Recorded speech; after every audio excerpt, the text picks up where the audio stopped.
नमस्कार, आप देख रहे हैं आज तक डिजिटल और मैं हूं आपके साथ अनूप आकाश वर्मा और मेरे साथ हैं मुकेश छाबड़ा। मुकेश जी, बहुत बहुत स्वागत है आपका। थैंक यू सो और मच। मुकेश जी किसी परिचय के मोहताज नहीं हैं।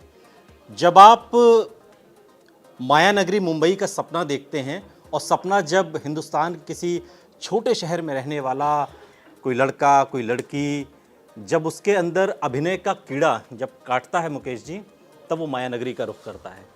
और ये कहा जाता है कि आज जो मुंबई में जिन्हें सफल कहा जाता है, जिनमें से एक आप भी हैं, उनके शुरुआती दिन जब होते हैं, जब वो स्ट्रगल भी नहीं कर रहे होते, जब वो सिर्फ सपना देखते हैं, ख्वाब देखते हैं कि माया नगरी मुंबई पहुँचे कैसे, मुंबई जाएं कैसे, वहाँ रहें कैसे, काम मिलेगा कैसे, कुछ समझ में नहीं आता है। और जब वो स्टेज 1 पर होते हैं और तब उनके जहन में ख्याल होता है, यार हमें कास्ट कौन करेगा, हम वहाँ जाएंगे, हमसे मिलेगा कौन, हम अपनी एल्बम फ़ोटो कैसे खिंचवानी, कैसे लेकर, ये तमाम सवाल होते हैं।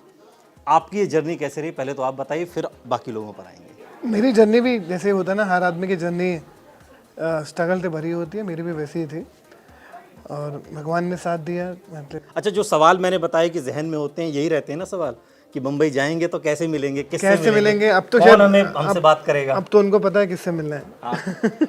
अच्छा, ये भी एक बता दें, चूंकि मुकेश छाबड़ा उन चंद कास्टिंग डायरेक्टर्स में से एक हैं जिनकी ये कोशिश होती है, चाहे वो और कुछ नाम भी अगर आप कहेंगे, राजकुमार राव जिनमें से एक नाम है, और भी फातिमा शेख वो भी एक नाम है, और भी कई हैं इसमें, विकी कौशल, हाँ, विकी कौशल, ऐसे जो जिनके बारे में कहा जाता है कि वो किसी जो फिल्मी फैमिली बैकग्राउंड होता है उससे उनका ताल्लुक नहीं होता, माया नगरी मुंबई से कोई बहुत ज़्यादा सरोकार नहीं होता, लेकिन वो दूर दराज के होते हैं और सपने देखते हैं। उनके सपने पूरे करने का अगर कोई बम्बई में अड्डा है तो उसका नाम मुकेश छाबड़ा है। तो उन सब के लिए मैं हूँ ना। हाँ। अगर उनका कोई नहीं है बम्बई में तो मैं तो हूँ ना उन लोग। लेकिन कैसे आप करते हैं ये, कैसे कास्टिंग कैसे होती है? क्योंकि जो लोग हैं जो सपना देखते हैं ना, उनके मन में सबसे पहले सवाल होता है, यार कास्टिंग होती कैसे, मुझे कोई क्यों कास्ट करेगा। अनूप है, मान लीजिए अनूप के मन में आए कि यार मेरे को भी यार करना है यार कुछ, अब पता कुछ नहीं है, मैं मीडिया इंडस्ट्री से हूँ, कैसे कोई मुझे कास्ट करेगा, मुझ में क्या देखेगा?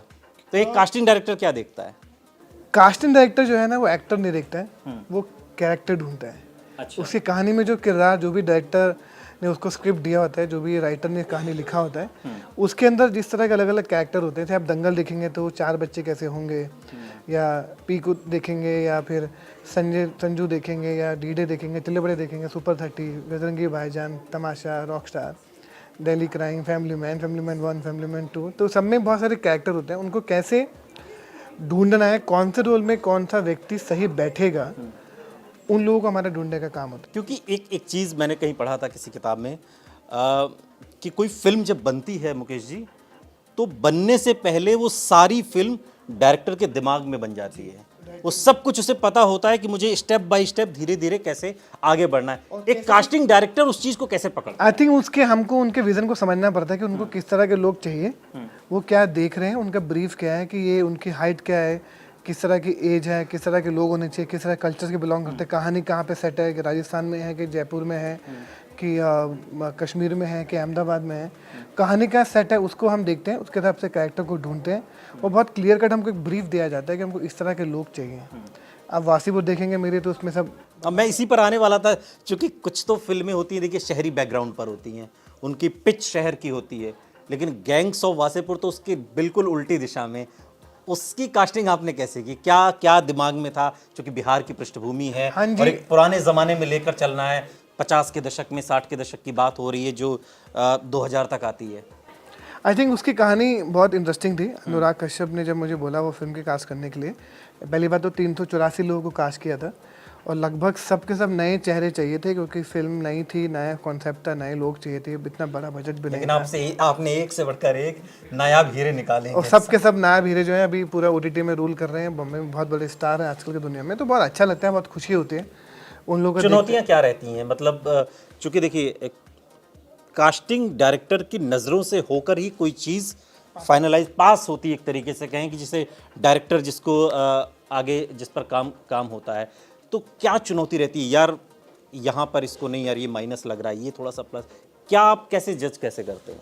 आई थिंक जो ब्रीफ होता है ना, स्क्रिप्ट में जो रोल लिखा होता है, उसके हिसाब से हम ऑडिशन करते हैं, तो हमको मालूम चल जाता है कि ये जो हमारा कैरेक्टर लिखा हुआ है उसमें एक्टर अच्छा बुरे की बात नहीं सोचते, हमारा कैरेक्टर जो लिखा हुआ है वो सही है या नहीं है, हम उसको देखते हैं। ऑडिशन अगर मेरे पास 4 एक्टर हैं जो सिमिलर एज ग्रुप के हैं, सिमिलर पृष्ठभूमि के हैं, सिंगम सेम है, तो हम क्या करते हैं फिर उनको ऑडिशन करते हैं। जो ऑडिशन में जो कैरेक्टर हमारे नज़दीक होता है स्क्रिप्ट के, उसको कास्ट करते हैं। बहुत इंपॉर्टेंट होता है कि उनका ऑडिशन बहुत सही होना चाहिए, जो भी कैरेक्टर लिखा गया है उसके आसपास जो जितना पहुंच जाता है ऑडिशन में उसको हम कास्ट कर देते हैं। अच्छा, माया नगरी मुंबई के बारे में अब तो चूंकि बहुत भ्रांतियां टूट इसलिए गई हैं चूंकि अब चीज़ें सिर्फ फिल्मों तक सीमित नहीं हैं, अब OTT जैसा एक प्लेटफॉर्म है जो उसको विस्तार दे चुका है और करने के लिए बहुत कुछ है। ऐसे में बतौर कास्टिंग डायरेक्टर क्या आप लोगों का भी काम अब उस लिहाज से और बढ़ गया है, या जैसे पहले हम 2000 की बात के दशक की बात करें या 2010 तक की बात करें, अब क्या उसमें बूम भी आया है, बहुत ज़्यादातर लोग आ रहे हैं? बहुत लोग आ रहे हैं, क्योंकि क्या हो गया कि अभी जो है ना वो नए लोगों को वेलकम बहुत अच्छे से हुआ है। अच्छा, क्योंकि अब OTT में भी इतने सारे मौके काम हो मिल रहे रहे हैं, हैं। मौका मिल रहा है, काम बढ़ गया है, नए डायरेक्टर, नए राइटर, नए DOP, नए एडिटर, नए शोज, नए, तो कितने लोगों के लिए काम बढ़ गया, एम्प्लॉयमेंट कितना बढ़ गया है कलाकारों के लिए हर डिपार्टमेंट में। नए राइटर चाहिए इतने शोज लिखने के लिए, नए डायरेक्टर चाहिए, नए DOP चाहिए, नए एडिटर चाहिए, नए प्रोडक्शन डिज़ाइनर चाहिए, नए कॉस्ट्यूम डिज़ाइनर चाहिए, तो ये सब का काम बढ़ा है। तो ये काम जो है मुझे लगता है कि 50% बढ़ गया है, और एक्टर के लिए तो बहुत अच्छी बात है। अगर आप फिल्मों में नहीं भी लेकिन आप OTT में भी आप बहुत बड़े स्टार बन सकते हो। अब वो तो ऑब्वियस है, पूरा पंकज त्रिपाठी, जयदीप बलावत, विजय वर्मा, रसिका, जिशान, तिलोत्तमा शोम, ये सब के सब स्टार हैं। जो दिग्गज जिन्हें कलाकार कहा जाता है वो भी अब OTT की तरफ सभी, क्योंकि अब हम सब मिल गए ना और काम बढ़ गया। ऐसा नहीं है कि हम एक ही स्टार की फिल्म देख रहे हैं, अभी सभी स्टार हैं। विजय वर्मा इज मुकेश, ऑल्सो। आपके पास चूंकि जो नए कलाकार आते, या आपने जिन नए नए लोगों को मौका आपने दिया और बाद में अब वो स्टार सुपरस्टार हैं, आपके मन में क्या ख्याल आता है? आप उन सेट लोगों के बजाय इन पर ज़्यादा फोकस करते हुए क्यों नजर आते हैं? ये बात भी कही जाती चूंकि आपके बारे में क्या कि मैं नए लोग बताता कि हूँ, नए लोगों को आप ज़्यादा मौका क्योंकि उनको कोई तो मौका देने वाला चाहिए ना, कोई तो उनको भी सपोर्ट कर। और मुझे लगता है कि नए लोग, इतने सारे हमारे देश में टैलेंटेड लोग हैं, उनको कोई खींच के पुश नहीं करता है और कोई करता भी नहीं था। तो मुझे वो रास्ता बनना है कि मैं जितने ज़्यादा से ज़्यादा नए चेहरे देश में लाऊंगा उतना हमारी इंडस्ट्री के लिए भी अच्छा है, लोगों के लिए भी अच्छा है, मेरे काम के लिए अच्छा, भी अच्छा इतिहास भी थोड़ा सा पीछे अगर लेके, जैसे जॉनी वॉकर चूँकि कंडक्टर का काम करते थे और उसके बाद फिर वहाँ से गुरुदत्त साहब ने देखा और फिर आए, या महमूद बस में टॉफ़ी बेचते थे बाद में ड्राइव, तो एक दौर वो भी था, वहाँ से भी कलाकार निकल कर आ जाते थे। एक दौर आज का है, तब भी कास्टिंग होती थी, आज भी कास्टिंग होती है। चूँकि आप आज की इंडस्ट्री में हैं लेकिन पुरानी चीज़ों को भी आप समझते हैं, तब चीज़ें कैसी थी और अब चीज़ें कैसी हैं? तब मुश्किल था या अब मुश्किल है? तब सरल था या आई अब थिंक सरल है? मुश्किल तो तब भी था, अब भी है। एक्टिंग तो तब भी आपको अच्छी करनी पड़ेगी और आज भी अच्छी करनी पड़ेगी। मुश्किल तो तब भी था, लेकिन यह है कि अभी ये थोड़ा स्ट्रीमलाइन हो गया है। अब कास्टिंग डायरेक्टर के पास ऑफिसेज होते हैं, आपको पता है कि बम्बई उतर के आपको कहाँ जाने का है। जैसे अगर मैं आपके ऑफिस में बैठा हूँ, मुझे मालूम है कि मैं यहाँ से एयरपोर्ट से उतरूँगा तो मुझे गाड़ी पकड़ के इस ऑफिस में आना है, तो उसका ये एड्रेस है, तो मुझे पता है कि आपसे कहाँ मिलना है। सेम वे मुझसे कहाँ मिलना है या बाकी कस्टमर से, सबका अपना अपना। पहले तो मालूम नहीं था कि डायरेक्टर लोग मिलते नहीं थे, हम लोगों के ऑफिस के बाहर खड़े रहो, डायरेक्टर के बाहर खड़े रहो, कोई सिस्टम नहीं था। मुझे अच्छी तरीके से याद है कि असरानी ने एक बार बताया था कि वो ऋषिकेश मुखर्जी के घर बार बार जाते थे रोल पाने के लिए, और उन्होंने कहा था घर में कुत्ता है, ये कुत्ता काट लेगा, अंदर मत आ जाना। तो एक दौर वो भी था, लेकिन अब चूंकि बहुत बदलाव आ गया है, अब वैरायटीज़ हैं, प्लेटफॉर्म्स बहुत सारे हैं। एक सवाल लेकिन ये भी है, जो लोग हमें देख रहे हैं मुकेश, वो ये जानना चाहते हैं कि वो अगर नए लोग हैं, सपना देख रहे हैं, सिर्फ सपने तक है, अभी करना क्या हो सकता है, प्रतिभा भी और होती भी है बहुत। फर्स्ट स्टेप लेना पड़ता है। हाँ, क्योंकि देखो हर चीज़ की शुरुआत जो होती है ना, वो पहले तो सपने से ही होते हैं, डे ड्रीमिंग से होती है। जो हम रात को सपने देखते हैं वो बहुत कम पूरे होते हैं, जो हम दिन में सपने जो ख्यालों में होता है ना, उसको पूरा करने की कोशिश करते हैं। अगर आपको लगता है कि आपको एक्टर बनना है, जाइए थिएटर ज्वाइन कीजिए, अपने क्राफ्ट को इम्प्रूव कीजिए।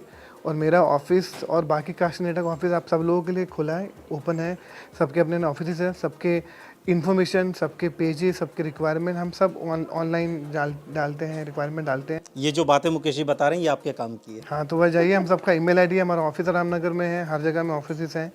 आप जाइए, अपना ऑडिशन दीजिए, अगर आप सही है तो क्यों नहीं। हमने कितने सारे लोग बिल्कुल, ये तो एग्जाम्पल हैं, ऐसे तो इतने सारे डेलीग्राम में इतने लोग नए आए, फैमिली मैन में आए, महारानी में नए लोग आए, अभी जवान में भी नए लड़के आए, इतने तब टैलेंट आ रहा है। ये सब बाहर से ही आ रहा है। जो लोग पहले सोचते भी नहीं थे, उनके लिए भी रास्ते थोड़े आसान हो गए। आप रास्ते आपके सामने खुल गए और आप उसको अच्छे से टैलेंट को करेंगे, काम करेंगे तो अच्छा होगा। अच्छा मुकेश, एक जो नए लोगों को तो मौका देना एक चीज़ है, लेकिन जो पहले से सेट हैं, जो स्थापित हो चुके हैं, उनके साथ भी क्या कुछ चुनौतियां रहती हैं? हाँ, उनको भी कैसे इंटरेस्टिंगली कास्ट करना है वो सोचना है। जैसे मतलब अब तो वो दुनिया में नहीं रहे, सचिन कौशिक जी को स्कैम में कास्ट किया था, और पुराने भी कितने लोगों को, निखिल द्विवेदी को भी उस शो में लेकर आए थे, उसमें अमजद खान साहब के बेटे भी थे उस शो में। तो कैसे आपको उन लोगों को भी अलग तरीके से पेश करना है, वो भी आपका चैलेंज होता है, क्योंकि आप उनको सेम तरीके से कास्ट नहीं करते थे। अभी ऐसा नहीं कि उसने कॉमेडी करता है तो उस कॉमेडी में करते रहे, उनको भी कैसे घुमाना है, कैसे हाँ, क्योंकि नए ये तो तरीके से होता था सोचना ना, है। जो विलन थे वो विलन ही कॉमेडी भी करते थे वो लोग। भाई अमरीश पुरी ने कॉमेडी भी की, या पर कादर वैसे खान ने बहुत कम एक्टर थे ना, कादर खान हुआ, सब हुए, या अमरीश पुरी सर हुए, ये सब लोगों के अलावा बाकी जितने भी लोग थे वो तो सेम ही कर रहे थे ना। जो विलन दिखता था विलन बनता था, ड्राइवर बनता था, चाय वाला बनता था। तो हमारी कोशिश रहती है कि जिन लोगों ने जैसे काम किए उसको भी कैसे हम लोग नए तरीके से सोच के फ्रेशली अप्रोच करें। कि अब मुझे लगता है कि अभी बहुत सारे जो सीनियर एक्टर थे, मैंने नितेश भारद्वाज को, जो कृष्ण भगवान बने थे, उनको केदारनाथ में लेके आए, तो कैसे उनको भी इंटरेस्टिंगली कास्ट करना है, वो भी चैलेंज था पुराने लोगों का। मुझे मेरा बहुत मन है कि अवतार गिल, गुलशन ग्रोवर, राकेश बेदी, है ना, ये सब इतने लोगों को कैसे वापस ला के इंटरेस्टिंग रोल में कास्ट करूँ, वो मेरा चैलेंज है। दीपक तिजोरी, इन सबको कैसे कास्ट करूँ। एक आखिरी सवाल, इन दिनों आप क्या कर रहे हैं, कहाँ मसरूफियत है आपकी, किन लोगों को कास्ट करने की? बहुत सारी फिल्में चल रही हैं। नितेश तिवारी की रामायण चल रही है, हंसल मेहता का शो चल रहा है, अनुभव सिन्हा की फिल्म चल रही है, राजन डीके का शो चल रहा है, मतलब राकेश मेहरा की फिल्म चल रही है, मतलब 15, 20, 30 फिल्में तो हमेशा चलती रहती है। बहुत सारे शोज चल रहे हैं, फैमिली मैन 3, फिर ये सब बहुत सारे शो लगातार जो चल रहे हैं वो लगातार बहुत बिजी है। अभी फिल्म रिलीज पे है, अभी जवानगी, अभी डंकी आएगी, या सब चल रहा है। चलिए, बहुत बहुत शुक्रिया आपका मुकेश, बहुत खुलकर बात की है।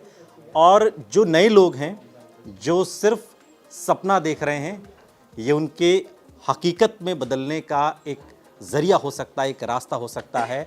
सफ़र में मज़ा होता है, मंजिल मज़ेदार नहीं होती, इसलिए सफ़र का मज़ा लीजिए। बहुत बहुत शुक्रिया आपका मुकेश। Thank you. यहाँ रुक रहे हैं लेकिन आप कहीं जाइएगा नहीं, बने रहिए हमारे साथ, देखते रहिए आज तक डिजिटल।